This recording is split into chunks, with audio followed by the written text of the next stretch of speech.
That's always feels no, because it's cooler when you go underground. Yep. The temperature underground never really varies throughout the year. It's about 8 degrees and it's fairly constant throughout the year, which is why it's a good habitat for bats. We've got lots of bats roosting here in the winter. This time of year they move out and they summer roost in trees and buildings, but in the winter they hide. This is a big hibernation spot for bats.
Need to put a temporary padlock on to stop anybody wandering in. Not usually. After we've gone through.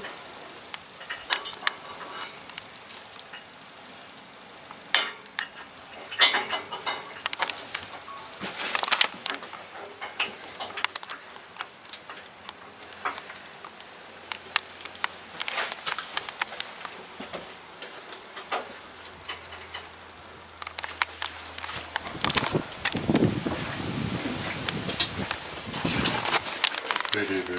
Oh my god. They look terrible.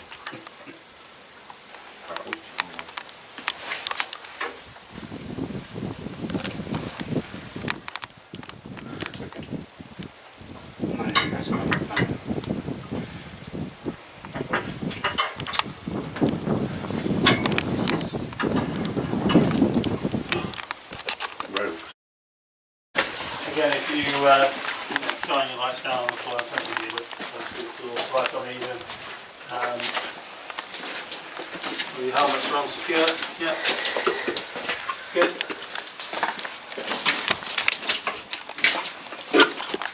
Mind your head.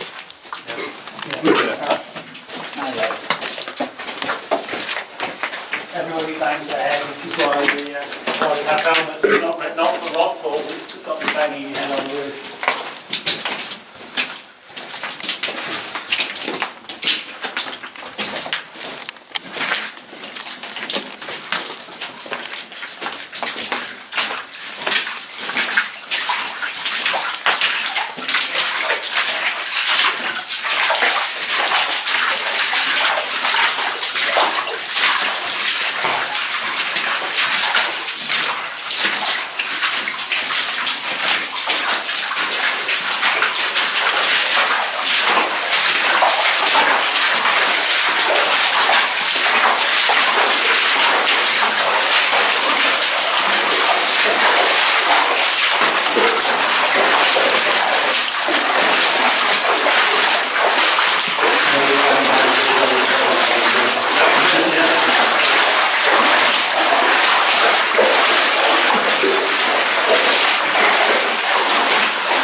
Well above ankle depth in the winter. So we're now going to go through this short section of Mine Arch, which is quite low. Once we're through there, it'll open up again and you'll be able to stand up. Okay?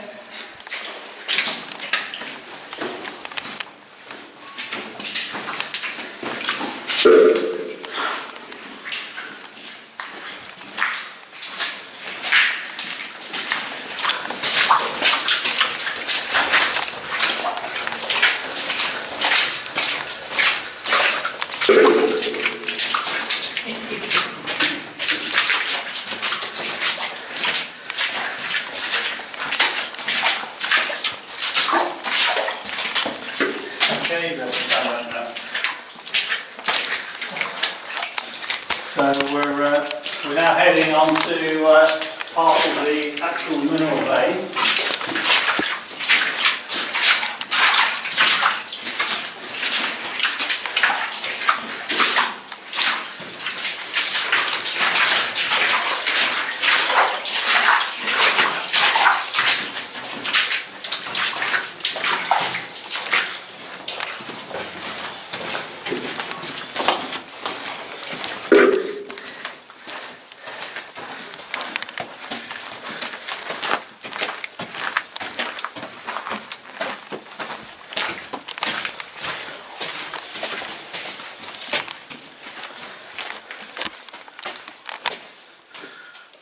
Okay, so we're actually standing on the vein.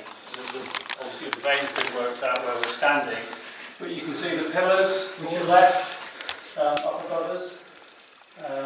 These pillars are mainly varieties. If you've been in the visitor centre, you'll have we've got some samples of varieties I can show you. So the pillars are mainly varieties.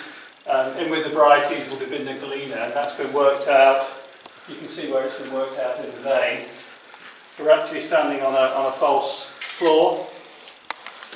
If you can imagine, this sheep vein I talked about goes below us, and it's extending about this width, which is it's up to 6 feet wide in places, the vein, but it's disappearing, down 500 metres below us.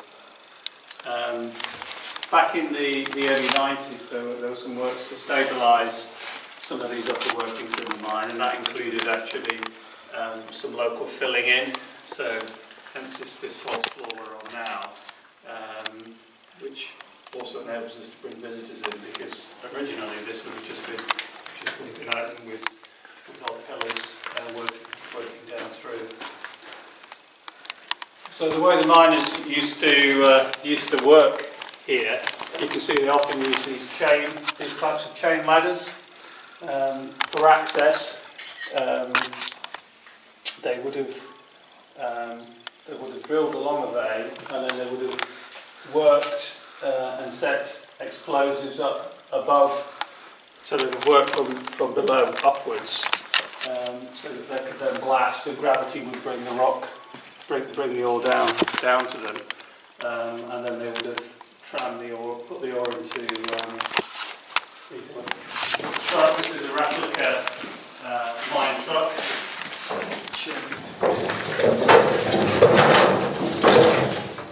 So you would have had blocks of galena that would have come down with the blast. They would have been broken up and then pushed into these trucks, and then the trucks were then pushed out on the rail system back out the way we came at this point in the mine. All the labour here was manual, so loading the trucks, pushing the trucks was all done by hand.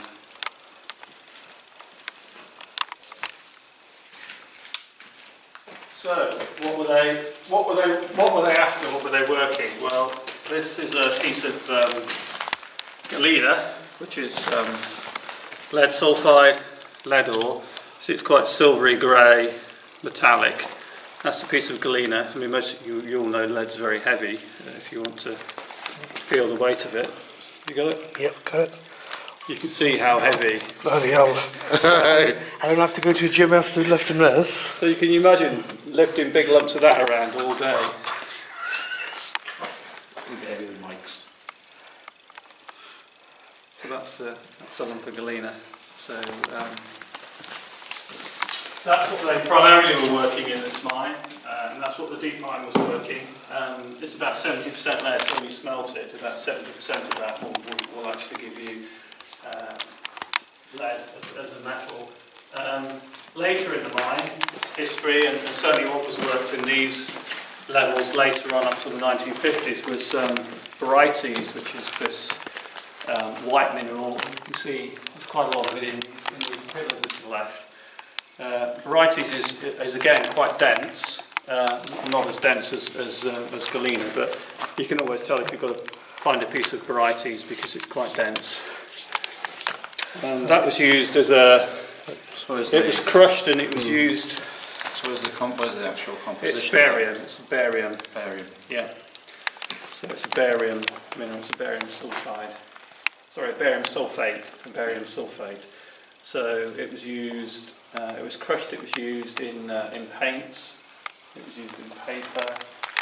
Its main modern use is actually in the oil industry. It's because it's dense, it's ground up, and it's added to the mud that they use when they're drilling oil wells, because the weight of a column of Brighty's mud is designed to stop when you hit going into an overpressurised oil reservoir. It stops the oil blowing back up the well. Yeah. So it's used a lot of it now in the oil industry. So that's the Brighty's.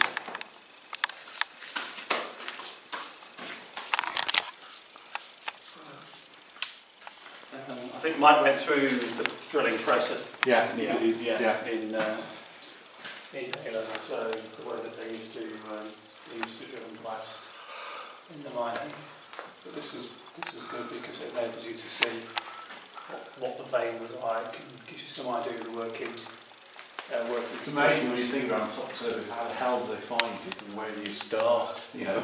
Well, you see, you would have had bits of Brighty's, bits of galena actually exposed at the surface, because this, below a thin soil cover, where you've got a stream or something, often where a stream had cut through and washed the soil away.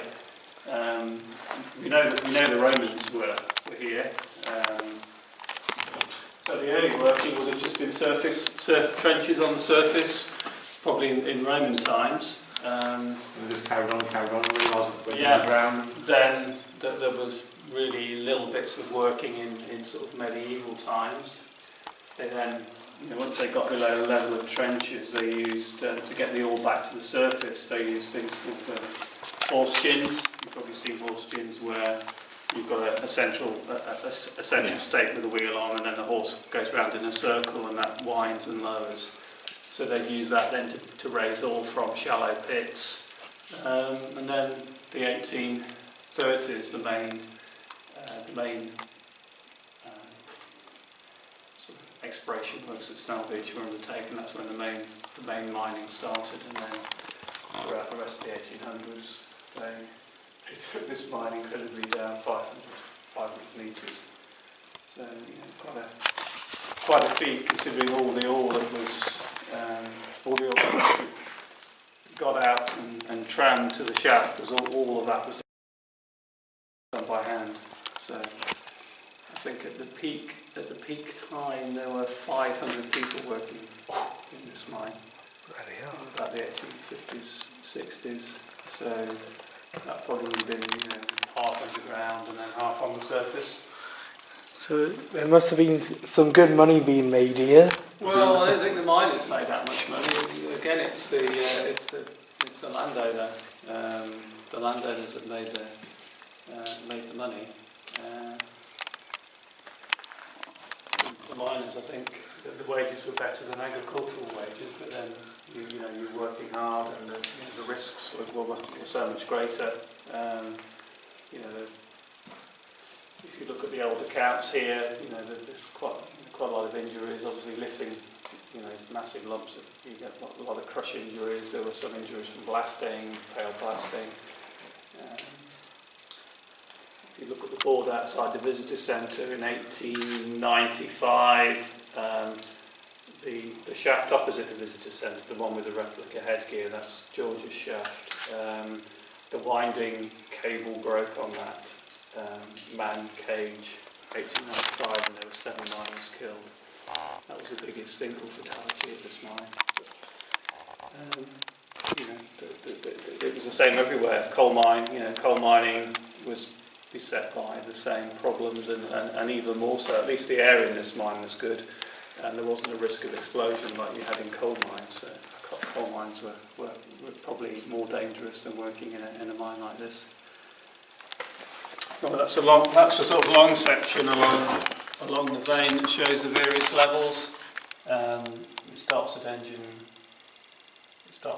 shaft, but these are the horizontal levels below us that they worked, and then each one of these would have had a tramway, so they would have come into the vein, and they went right down. The deepest part of the mine that was worked down here was 552 yards. 552 yards below where the visitor centre is, was the deepest. That's a fair.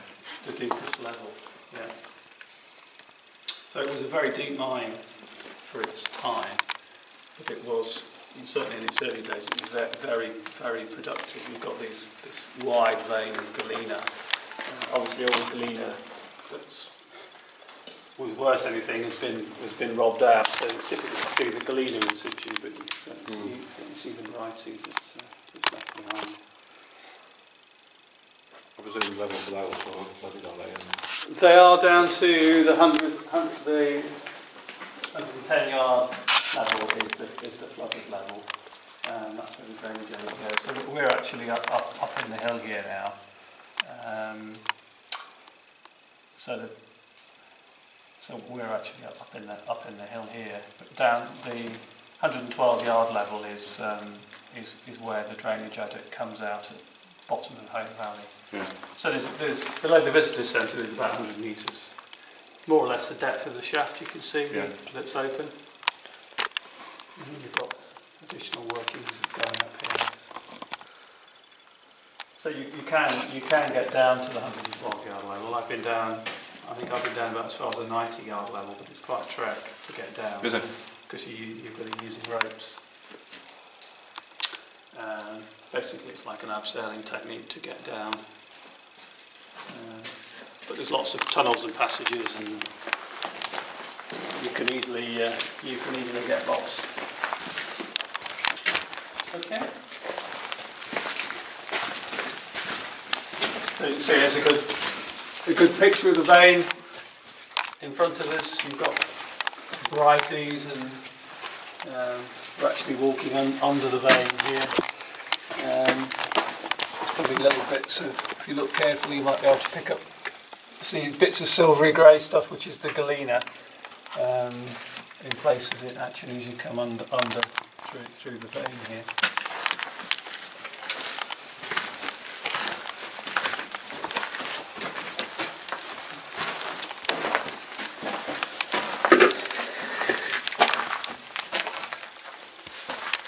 So there are lots of little offshoots in the vein. So you can see there's little offshoots. I'll probably photograph.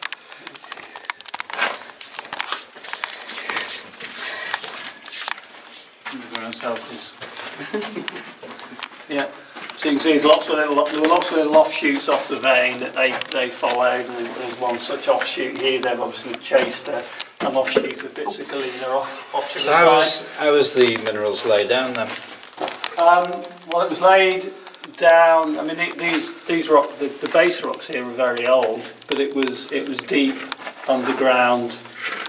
They're called hydrothermal springs, so it was a volcanic activity at depth. Yeah. So there would have been a natural fault in the rock here, and then that was filled in with these mineral-rich liquors, effectively, that deposited the varieties and the galena in the sheet-like vein.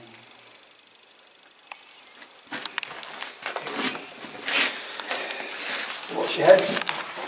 Okay.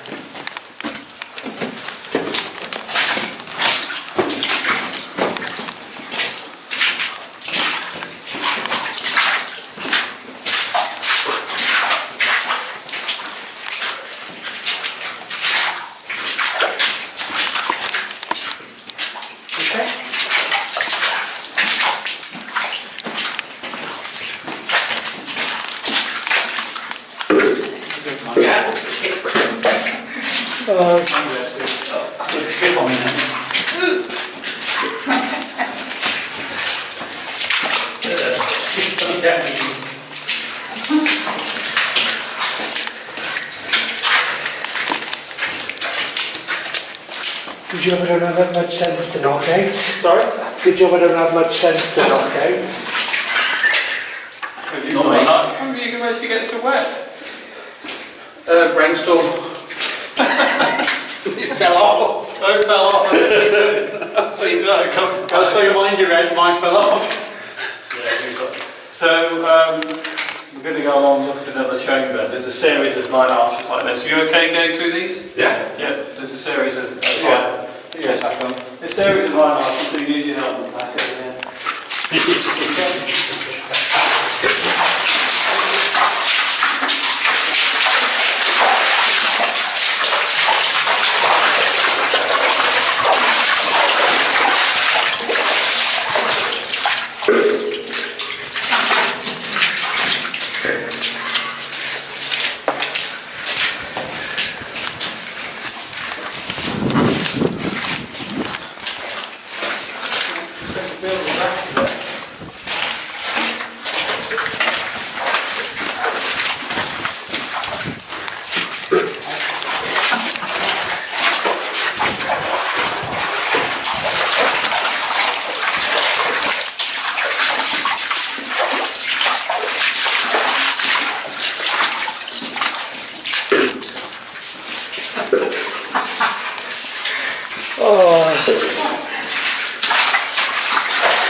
You're going to have eyes everywhere now.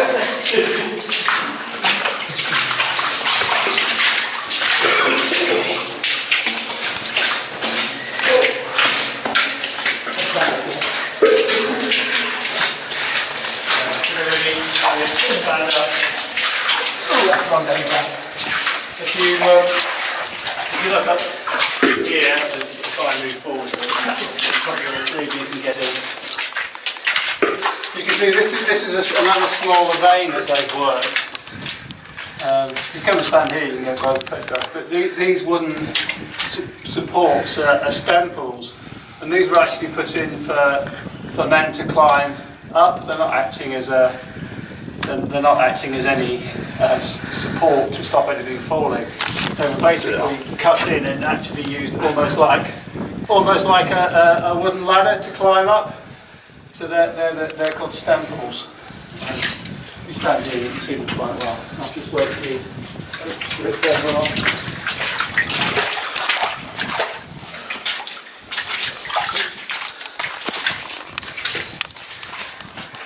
Are there any ventilation shafts or?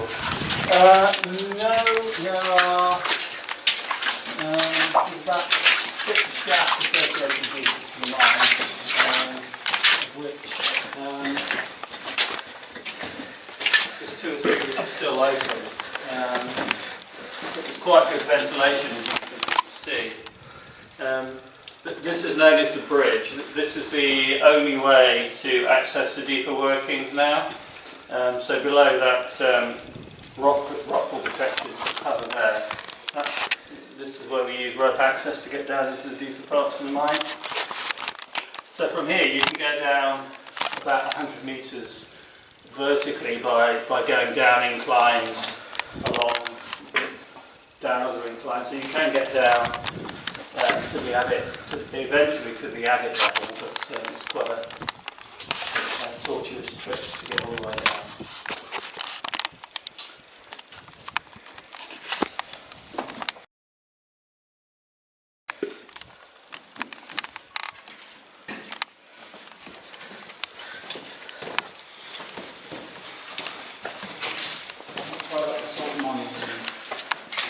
So you did that the one that right, okay. The British salt mines at Northwich, Middlewich, but they're massive. But, Can you go and cut it? I don't think they're public, no.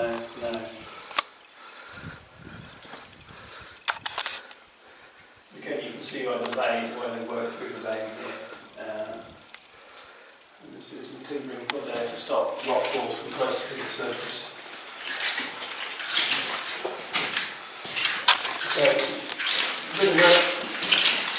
there's a low bit here, and this is it now.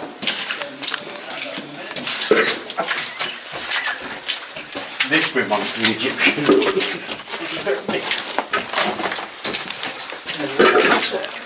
It's a bit like this in the pyramids. Yeah, I just said that. Except a little bit hot.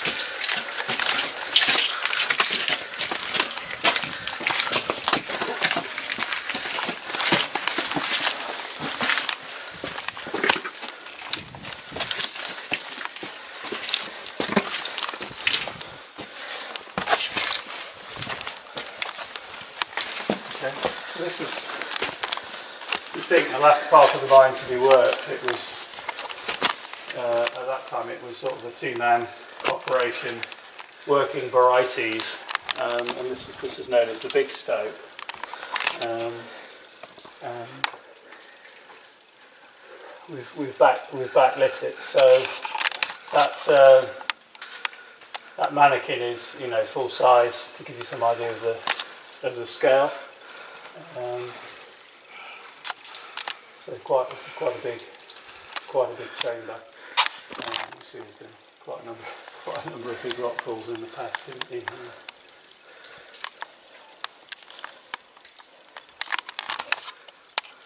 This is work with varieties, and you can see on the right hand side, you just about make it out, there's a ladder coming down. Can you see it? Yeah.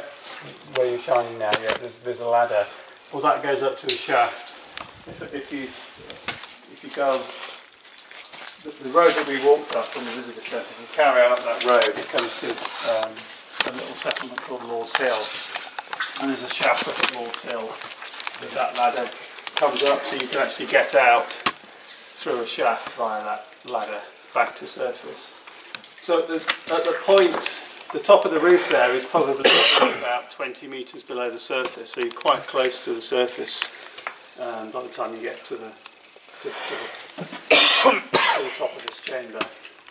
And in places, in other parts of the mine, they were so close to the surface that the ground actually collapsed in, and there were some very large open workings from surface called stopes that went up to the surface that were filled in when they did some of the reclamation work in the early 90s. They're basically just big chasms that had opened up at the surface, up at Lord's Hill. There's some photos of them in the visitor centre. So that's the big, what we call the big stope, and it's a popular site for bats in the winter, hibernating in here. Do they make bats in the winter? Yeah. There's a Shropshire Bat group. They do counts. Well, they do counts in all the mines here in the winter, just to sort of try and count the populations. I mean, you get mines right down in the workings, not just at this upper level. I mean, I've been down to 40 yards, 50 yards levels, and you still get bats down at those lower levels. Why some of them choose different places, I don't think anybody knows. But yeah, this is a big hibernation site.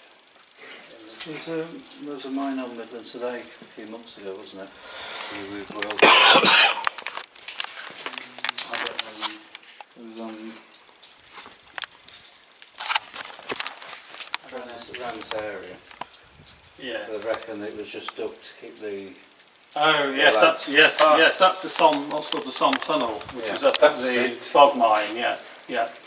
If you travel from here, rather than going back down to the main road, if you carry on up through Stiper Stones, you'll come up to the bog, which is another mine site, and there's a little visitor centre up there in the old school.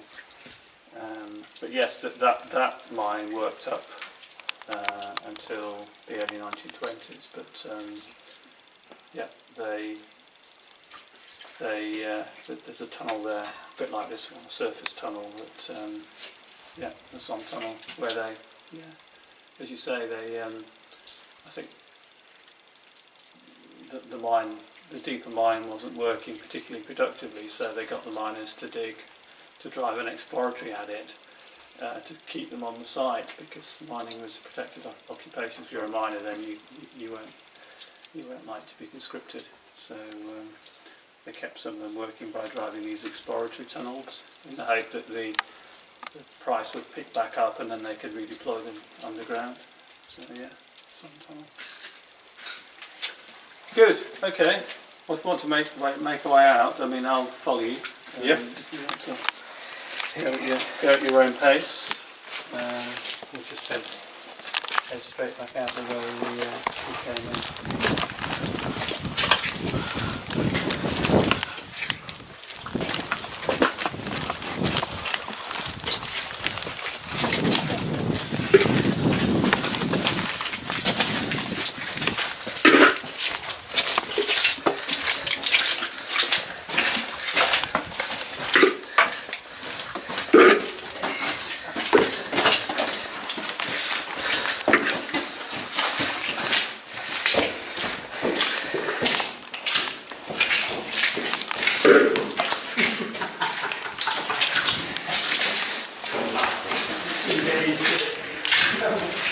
regularly. Yeah.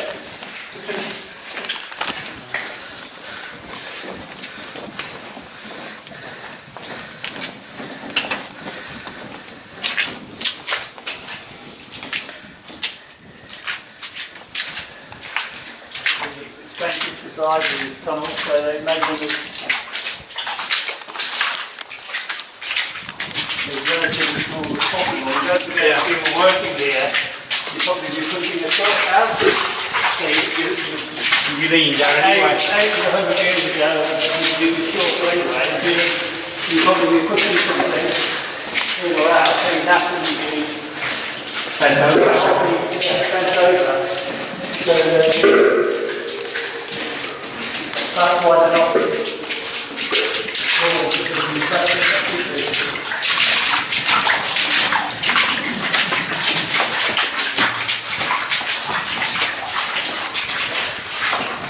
There's definitely a draft up here. Yeah.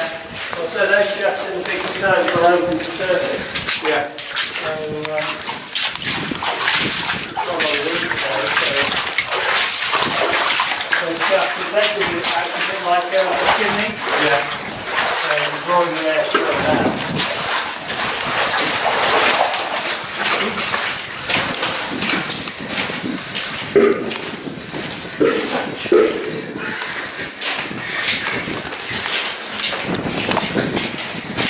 What's this? This looks like a tar here. It is. It's like a pitch. Yeah.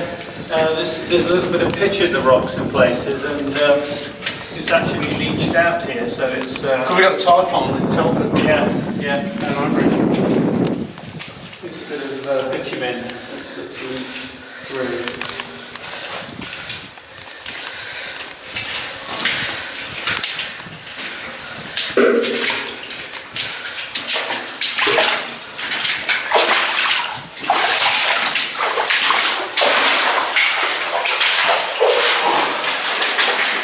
Gonna stretch out more.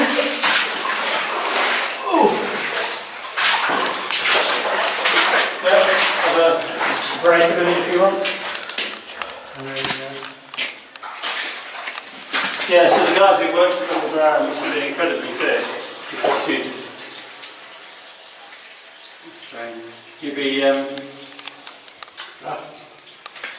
opposite the visitor centre, the man entry shaft, George's shaft, it only went down about half the full depth of the mine.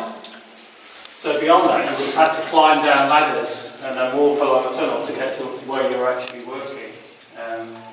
So you'd have quite a journey just to get to the spot you were working, and then you'd be pushing and hauling trucks and breaking up rocks, hand drilling in the early days.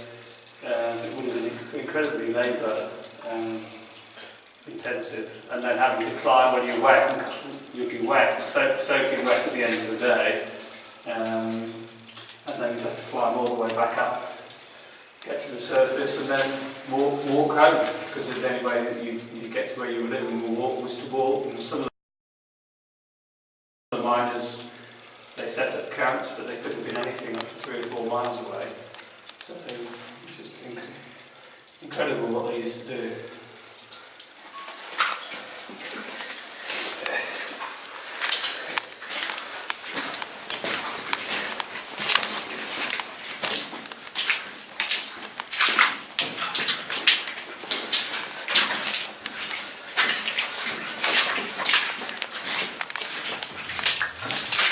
So these 18K paintings.